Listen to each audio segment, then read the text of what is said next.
मेरा नाम अदीना ज़ाहिद है। मेरा CSS स्पेशल 2023 में एलोकेशन हुई है और जो मुझे ग्रुप मिला है दैट इज़ रेलवेज़ ग्रुप।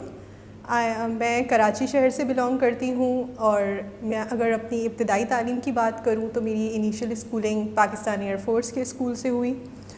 उसके बाद मैंने अपनी हायर एजुकेशन के लिए NAD यूनिवर्सिटी में एडमिशन लिया, जहाँ से मैंने इलेक्ट्रिकल इंजीनियरिंग में ग्रेजुएशन की है। और CSS की प्रिपरेशन मैंने अपने प्राइवेट जॉब के साथ साथ कंटिन्यू की और अल्हम्दुलिल्लाह आई एम ग्रेटफुल कि मेरी एलोकेशन हुई। मैं अगर ये बताऊँ तो CSS की तैयारी स्टार्ट करने का सबसे बेसिक स्टेप ये होगा कि आपको करंट अफेयर्स और पाकिस्तान अफेयर्स की नॉलेज हो। तो करंट अफेयर्स और पाकिस्तान अफेयर्स की नॉलेज या उसकी फाउंडेशन डेवलप करने के लिए मेरी सजेशन एस्पायरेंट्स को ये होगी कि आप लोग न्यूज़पेपर रीडिंग स्टार्ट करें। आप अगर स्कूल में या मैट्रिक के बाद से ही न्यूज़पेपर रीडिंग स्टार्ट कर दें तो आपके लिए ये चीज़ें कंपैरेटिवली ईजी हो जाएंगी। क्योंकि अगर मैं अपनी बात करूं तो मैंने न्यूज़पेपर जब रीड करना स्टार्ट किया तो I was in primary education का मैं स्टूडेंट थी। उसके अलावा अगर हम आगे की बात करें तो आपका इंग्लिश पे आपकी कितनी कमांड है, आपकी ग्रामर कितनी अच्छी है, आपके थॉट्स और आपके इंग्लिश राइटिंग स्किल्स कितने अच्छे हैं, ये मैटर करते हैं। सो इस पे भी हमें अच्छा होगा कि अगर हम स्टार्टिंग से ही फोकस करें। और अगर हम फिर बात करें जब आप ऑफिशियली अपना प्रिपरेशन स्टार्ट करते हैं तो इंग्लिश ऐसे बेसिकली एक सब्जेक्ट समझा जाता है जिसमें बहुत सारे स्टूडेंट्स स्कोर नहीं कर पाते। तो उसके लिए भी बेहतर यही होता है कि अगर आपकी एक तो करंट एंड पाकिस्तान अफेयर्स की फाउंडेशन स्ट्रॉन्ग है और आपकी लैंग्वेज की पे कमांड अच्छी है तो ये चीज़ें बहुत इजी रहती हैं in order to ace CSS। Language पे, इंग्लिश लैंग्वेज पे to be very precise command हासिल करने के लिए अगर आप न्यूज़पेपर रीडिंग स्टार्ट कर रहे हैं तो जब आप जो चीज़ रीड कर रहे होते हैं वो सबकॉन्शियसली कहीं बिल्ड हो रही होती है। सो उस वजह से आपकी वोकेबलरी स्ट्रॉन्ग हो रही होती है और आपका एक्सप्रेशन डेवलप हो रहा होता है। अलॉन्ग विद दिस अगर आप किसी स्पेसिफिक राइटर का राइटिंग स्टाइल से लर्न करके उसको अडेप्ट करना चाह रहे हैं तो उस पर मेरी सजेशन ये होगी कि आप करंट अफेयर्स पाकिस्तान वॉटएवर आप जो भी लिख रहे हैं आप राइटर्स के सेंटेंसेस और उनका राइटिंग स्टाइल कॉपी करें। वो कॉपी करके वो लिखने की प्रैक्टिस करके eventually you become able to incorporate it in your writeups. So this is what I say. और इसके अलावा इवेलुएशन भी एक बहुत इंपॉर्टेंट रोल प्ले करती है। आप जब अपना कोई भी राइटअप है आप सजेशन मेरी ये होगी कि आप किसी अच्छे टीचर से इवेलुएट कराएं ताकि आपको आपकी जो मिस्टेक्स हैं वो वहीं पिन पॉइंट हो जाएं और so that you may work on rectifying those mistakes. So that आप जब इवेलुएट कराएंगे तो इससे ये होगा कि you will be able to work on rectifying those errors and mistakes. So ये बहुत फाउंडेशनल स्टेप है CSS ऐसे और बाकी इंग्लिश रिलेटेड सब्जेक्ट्स को पास करने के लिए। अगर मैं CSS के प्रोसेस की बात करूँ तो ये प्रोसेस स्टार्ट होता है आपके MPT एग्ज़ाम से। MPT जनवरी सितंबर अक्टूबर में होते हैं। ये 200 मार्क्स का MCQs बेस एग्ज़ाम होता है। तो अगर आप ये MCQs बेस एग्ज़ाम इसकी प्रिपरेशन पे आप जब फोकस करते हैं तो इससे ये सिर्फ MPT क्लियर करना में ये बेनिफिशियल नहीं होता। आगे जब आपके रिटन पेपर्स होते हैं तो उसमें भी MCQs के पार्ट होता है तो ये उसमें भी आपको सपोर्ट करता है कि आप बेटर परफॉर्म कर सकें।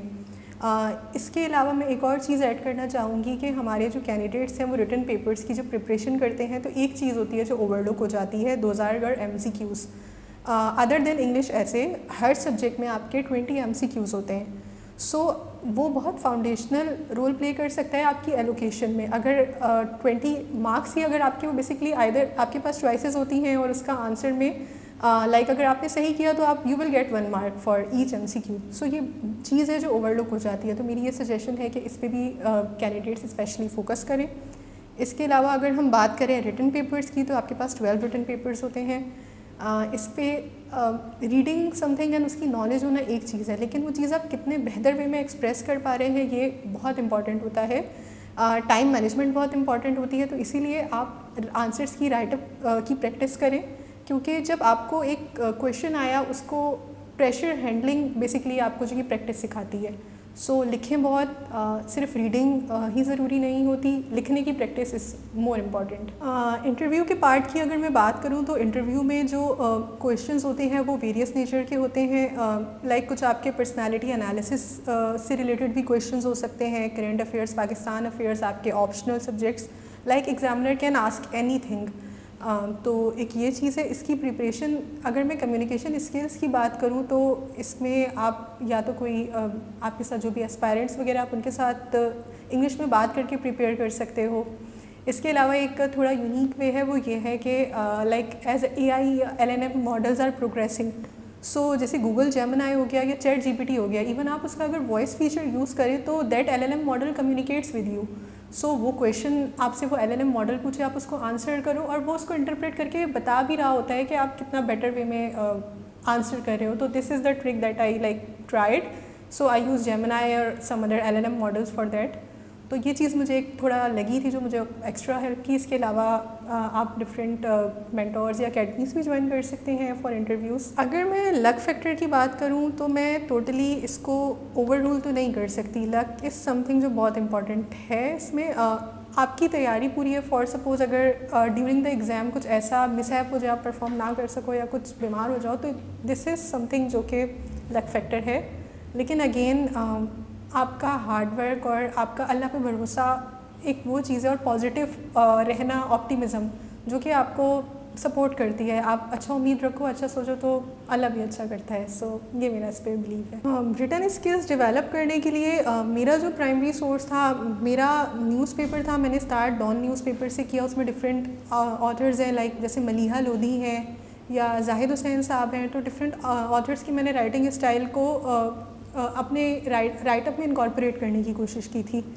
इसके अलावा अगर मैं बुक्स की बात करूँ तो आपकी कोर्स बुक्स होती हैं। तो कोर्स बुक्स में एक इम्पॉर्टेंट चीज़ है, फॉर इंस्टेंस अगर आपका कोई ऑप्शनल है, सपोज़ एनवायरमेंटल साइंस, तो जो उसके सब्जेक्ट स्पेसिफिक जार्गन्स हैं वो आप कोर्स बुक के थ्रू ही लर्न कर सकते हो। अगर आप एनवायरमेंटल साइंस का पेपर अटैम्प्ट करें और आप उसमें नॉर्मल लैंग्वेज यूज़ कर रहे हो other than using subject specific jargons, तो ये वो पॉइंट होता है जहाँ एग्जामिनर आपको मार्क्स नहीं देगा। तो ये एक चीज़ है जो मुझे लगता है कि बहुत इंपॉर्टेंट है। So jargons is a thing that must never be overlooked by candidates.